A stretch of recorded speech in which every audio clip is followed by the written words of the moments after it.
모든 것 은혜.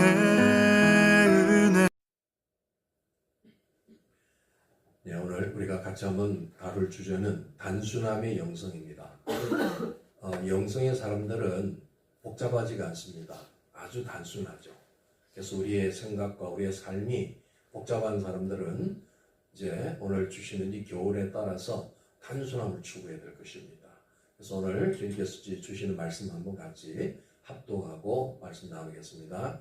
마태복음 19장 13절부터 15절 시작. 그때 사람들이 예수께서 안수하고 기도해 주심을 바라고 어린 아이들을 데리고 오매 제자들이 꾸짖거늘 예수께서 이르시되 어린 아이들을 용납하고 내게 오는 것을 금하지 말라. 천국이 이런 사람의 것이니라 하시고 그에게 안수하시고 거기를 떠나시니라. 오늘 예수님께서 그 공생의 사역하는 가운데 늘 그 여자분들과 또 어린아이들이 많이 따라다녔죠.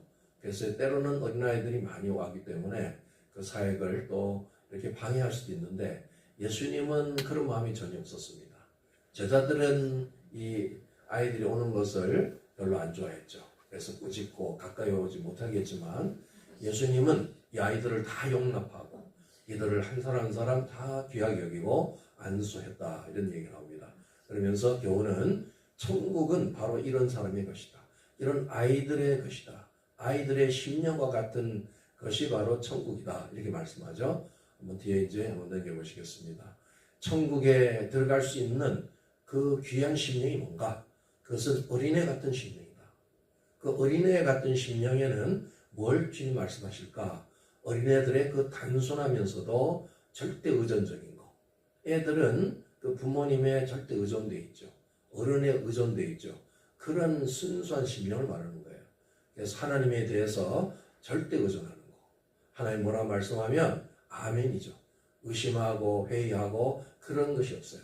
그래서 단순함의 영성의 핵심은 절대 의존하는 거예요.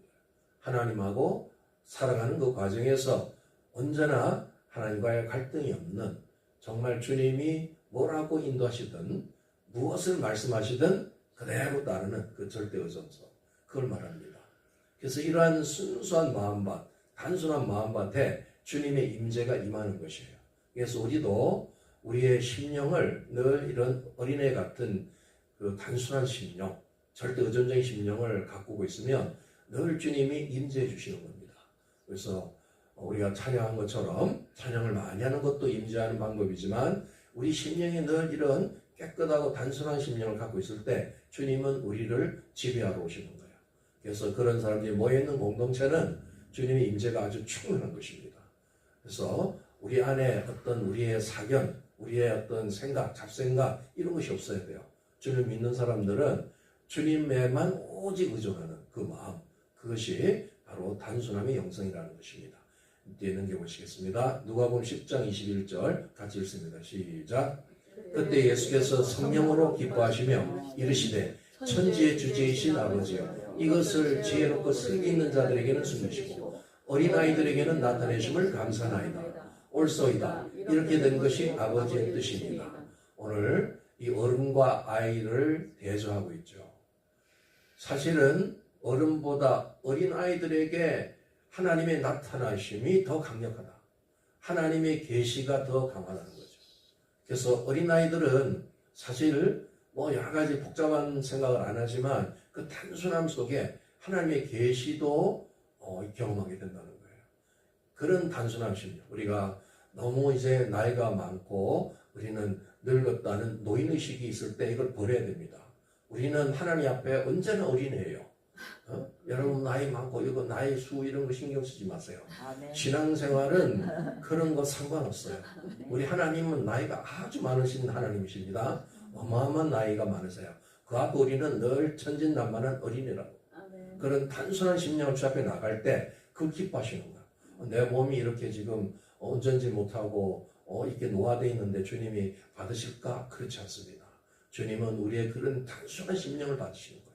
늘 하나님 앞에 애기처럼 그렇게 재롱 떨고 주 앞에 나가는 거, 그거 아주 기뻐하십니다. 그런 자에게 하나님의 계시가 임한다는 거예요.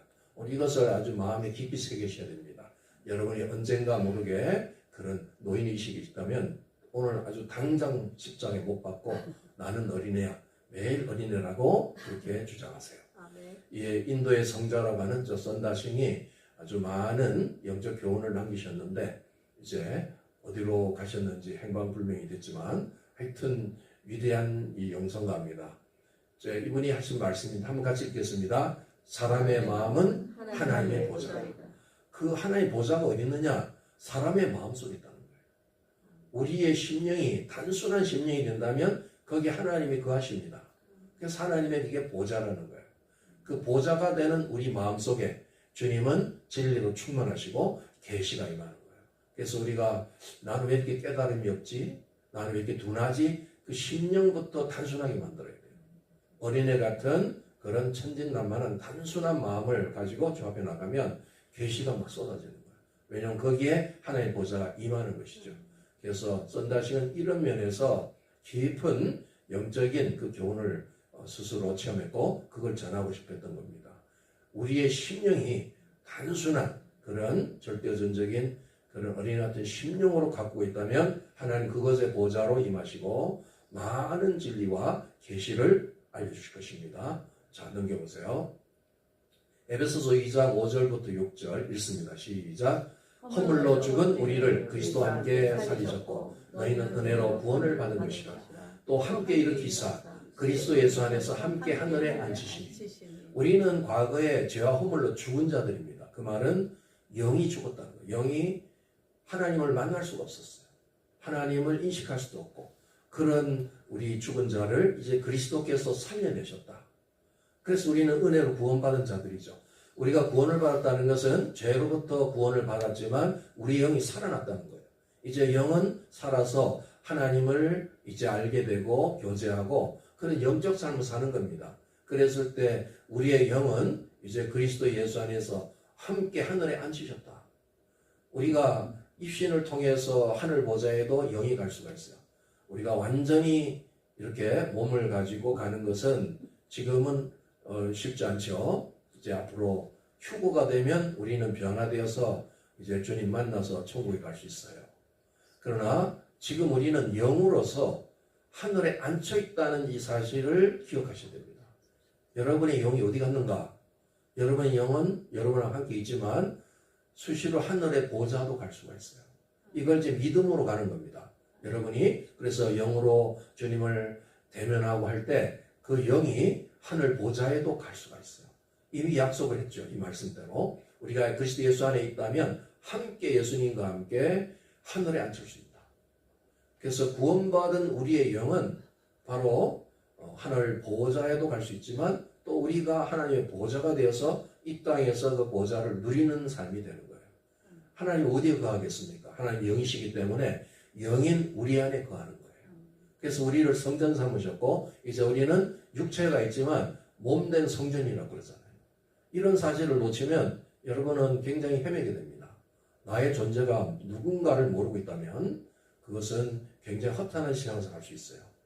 종교성에 의해서 뭔가 이렇게 하나님을 뭔가 내 노력을 통해서 뭐 기쁘게 하려고 이런 자체가 나쁜 건 아니지만 내가 누구란 존재를 잃어버리면 안 되는 거예요.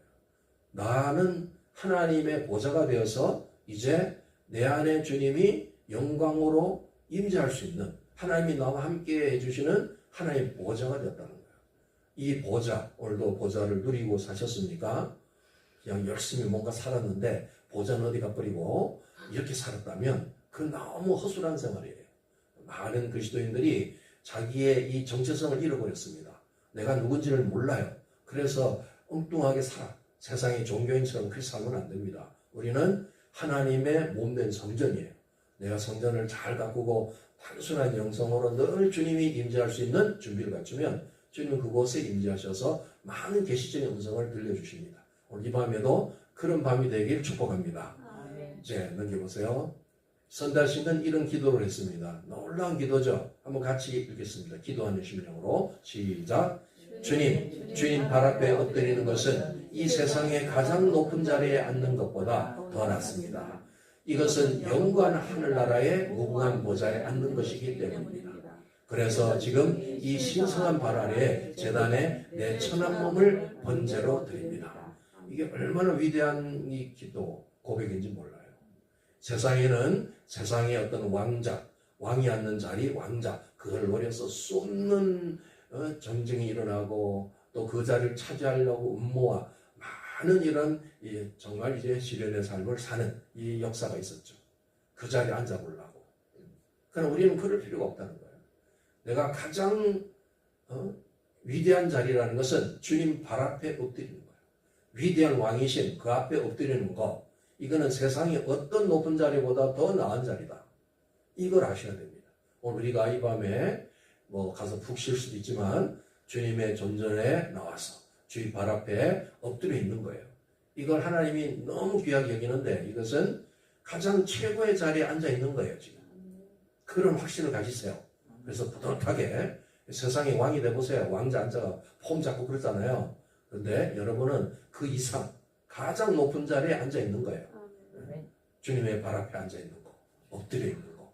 그랬을 때 영원한 하늘나라, 그 무궁한 보좌에 우리가 앉아 있는 것이기 때문입니다.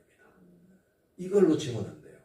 그래서 우리가 이제 눈으로 보이는 그런 영광의 보좌에도 앞으로 경험하겠지만 우리가 영적으로 이런 보좌에 늘 앉아 있는 것이에요. 여러분이 기도하는 자리에 또 주님 앞에 무릎 꿇고 있을 때 그 자리는 영광의 보좌의 자리라는 겁니다. 그래서 이 신성한 주님 발 앞에 이 제단에, 바로 이것을 제단이라고 그랬죠. 내 천한 몸을 번제로 드립니다. 나를 완전히 태워서 아버지 앞에 온전한 아름다운 향기로 정말 올라가기 원합니다. 이런 기도, 이 선다심의 그 위대한 그 신앙, 이런 것들 때문에 많은 역사를 이뤘던 그 삶이었죠. 그래서 이 기도처럼 우리는 최고의 자리에 있는 것이에요. 여러분이 어떤 이 세상에 무슨 자리를 목표로 사는지 모르지만 우리는 그보다 가장 높은 자리, 바로 주님 발 앞에 엎드려 있는 겁니다. 자, 누가복음 17장 21절에 또 선명히 말씀했죠. 읽습니다. 시작. 또 여기 있다 저기 있다고도 못하리니 하나님 나라는 너희 안에 있느니라. Within you. 너희 안에 하나님 나라가 있다는 거야. 그래서 지금도 하나님 나라, 하나님 나라, 하나님 예수님이 어디 오느냐, 이런 것 때문에 많은 사람들이 논쟁을 하지만 사실 여기 있다 저기 있다 그거 필요 없다. 우리가 하나님의 보좌로서 단순한 심령을 가지고 있다면 바로 우리 안에 임해 있는 나라. 이게 바로 심령천국이에요. 우리 안에 심령천국이 이루어지기를 예수님 축복합니다. 그렇게 살면 하루가 천국의 삶이 되는 거예요. 여러분이 이걸 놓치고 딴 데 허탄한 데 마음을 빼앗기고 있으면 그건 어찌 보면 지옥을 경험하는 삶일 수도 있어요. 그러니까 내가 하루를 살더라도 이와 같이 내 존재가 누군가, 나는 이 주님의 그 존전 앞에서 하나님의 나라가 내 안에서 오늘도 역사하는 그 나라, 심령천국을 사모하고 그걸 위해서 누리는 것입니다. 이런 심령천국은 최고의 삶인데 이걸 유기 위해서 우리가 끝없이 이제 우리가 대적해야 될 바로 대상, 그것이 이 세상의 죄악이라. 죄를 유혹하는 악한 영들, 악한 사단의 괴계, 이런 악한 자들, 이런 죄를 철저히 대적해야 내 심령천국을 유지할 수 있어요. 죄가 심령에 들어오는 순간 우리는 지옥을 경험하게 됩니다. 그래서 죄는 철저히 싸우되 피 흘리게 싸우라고 그러는 거예요. 죄는 사람의 영적 감각을 상하게 합니다. 이게 죄가 들어오고 죄된 생각이 들어오면 주님의 영의 감각이 사라져버려요. 그래서 주님의 계시나 진리를 잃어버립니다. 아무리 주님이 계시적으로 말씀해도 못 알아들어요. 이게 죄는 철저히 대적해야 될 바로 우리의 대상이죠. 우리의 원수라고요. 이제 여러분의 몸이 건강하지만 몸이 전체가 다 건강하더라도 어디 몸의 한 부분이 이렇게 다치거나 병이 들어서 그걸 그냥 내버려두면 그게 점점 확대돼 가지고 생명을 잃게 되죠. 그래서 어떤 사람이 죽는 많은 사인이 있지만 큰 병으로 죽는 게 아니에요. 조그만 병인데 그거를 간과했다가 그렇게 죽는 거 똑같이 조그만 죄라고 우습게 하면 안 돼요. 작은 죄라도 죄는 죄야. 그 죄는 우리를 지옥으로 이끄는 거예요. 그렇기 때문에 이 작은 죄라도 철저히 대적하고 파괴시키고 회개하고 돌이키고 그것이 우리의 삶입니다. 그래서 우리 주님은 가끔 그런 말씀하죠. 너희들이 점도 없고 흠도 없는 존재, 그런 아름다운 신부가 되기 원한다. 어떤 흠을 조금이라도 뭐가 묻던 걸 나는 원치 않는다. 그런 작은 죄도 그거를 그냥 내버려 두면 크게 역사할 수 있는, 우리 영적 생명을 뺏어가는 그런 정말 악한 존재이기 때문에 죄를 철저히 대적할 때 우리 심령을 누릴 수 있어요. 심령 천국은 그런 자의 것입니다. 마태복음 10장 16절 읽습니다. 시작. 보라 내가 너희를 보냄이 양을 이리 가운데를 보낸 것 같도다. 그러므로 너희는 뱀같이 지혜롭고 비둘기같이 순결하라. 이 뱀의 특성과 비둘기 특성을 예수님께서 잘 아시고, 그리스도인 이 땅에 사는 하나님의 자녀들은 두 가지 성질을 다 가지고 있어야 된다. 이 죄악 세상을 이기기 위해서는 뱀같이 지혜로워야 된다. 또 비둘기처럼 순결해야 된다. 그것이 바로 하늘의 지혜와 하늘의 순결함이라는 거예요. 이것이 날마다 필요하다는 거예요. 여러분이 하루하루를 살더라도 여러분이 멍해있고 방심하면 죄는 그냥 침묵에 들어옵니다. 제일 위험한 게 잠자고 있는 거. 마지막 때, 종말 때는 그래서 깨어있으라고 하잖아요. 잠들어 있으면 그냥 당하는 거예요. 그래서 이 군부대도 보초가 24시간 그 군부대를 지켜야 됩니다. 잠시 보초가 졸고 있으면 적이 돌아서 다 침범해버려요. 이런 것처럼 우리에게 끊임없이 깨어있어야 될 대상. 세상은 악하고 죄악은 우리를 파괴시키려고 언제든지 틈을 타죠. 그랬을 때 하늘의 지혜, 하늘의 순결함으로 대적해서 우리 자신을 잘 보존하는 것, 그건 우리가 해야 될 일입니다. 그러기 위해서 우리가 깨어서 기도하라. 방심하지 마라. 그런 얘기죠. 자, 우리는 어린아이에 대한 오늘 이제 좀 묵상을 하는데, 어린아이들은 아주 본능적으로 살아가기 위한 생명이 있습니다. 여러분도 다 어린애 시절 있었죠? 어린애가 딱 태어나면 그냥 자기가 살기 위해서 젖을 먹는데 죽기 살기로 먹습니다. 여러분도 그렇게 먹었죠? 예. 젖을 쳐다보고 이렇게 얌전 빼고 그런 애기 없어. 젖만 보면 달라들어. 그래서 열심히 쪽쪽 먹고 빨아먹고 해서 여러분이 된 거예요.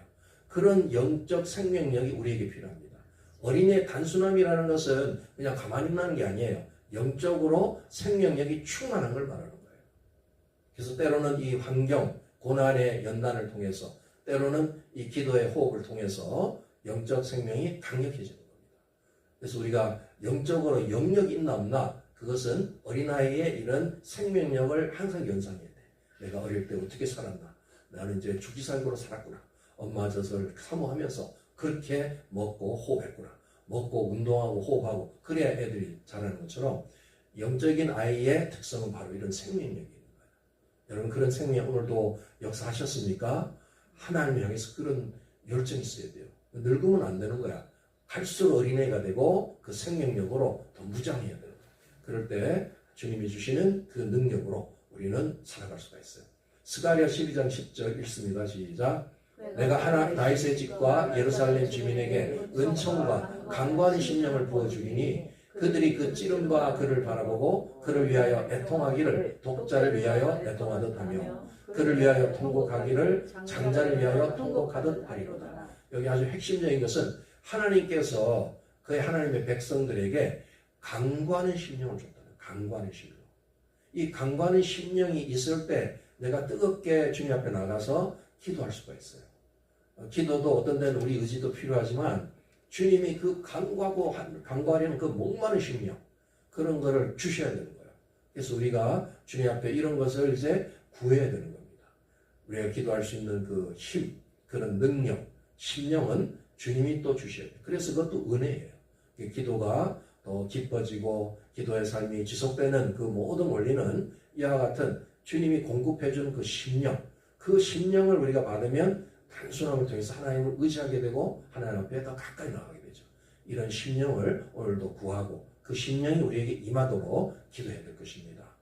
이제 마지막 구절 로마서 8장 26절 읽겠습니다. 시작. 이와 같이 성령도 우리의 연약함을 도우시나니 우리는 마땅히 기도할 걸 알지 못하나 오직 성령이 말할 수 없는 탄식으로 우리를 위하여 친히 간구하시니라. 저와 여러분 속에 이제 같이 임재 계신, 함께 내주에 계신 성령님은 많은 일을 하십니다. 그분은 진리 영으로서 우리가 진리로 살 수 있도록, 죄악의 유혹에서 이길 수 있도록 진리로 늘 안내하시고, 또 우리 심령을 위해서 늘 중보기도 하세요. 그 중보기도는 우리가 연약할 때, 뭘 할지 모르고 막 방향을 잃어버렸을 때, 주님은 우리에게 이제 대신 강구해 주는 거예요. 이것이 이제 탄식 기도라는 거예요. 탄식. 여러분 심령이 어떤 때는 충만하고 기쁨이 누려질 수도 있지만 어떤 때는 막 탄식이 느껴질 때 우리의 연약성 때문에 그래요. 그래서 주님은 우리를 위해서 성령의 그 탄식, 가장 정확한 아버지의 뜻을 아시는 그 성령님의 뜻을 따라서 우리가 기도해서 우리를 보호하고 우리를 또 진리 가운데 인도해 주는 그런 역사입니다. 그러니까 우리가 주님한테 받아서 이제 그 강관의 심령으로도 충만해야 되고 또 이렇게 성령께서 나를 돕고 있는 이 탄식의 중보 기도를 받아서 또 나도 거기 협력해서 하나님의 온전한 나라, 이 심령 천국을 늘 누리고 하나님의 계시가 임하고 진리가 임하고 거기에 하나님 나라가 임하는 그런 저와 여러분 되시길 예수님 축복합니다. 오늘 이 밤에도 그런 심령, 단순한 심령, 단순한 영성을 추구하는 우리 우리가 되겠다고 우리 같이 한번 기도하겠습니다.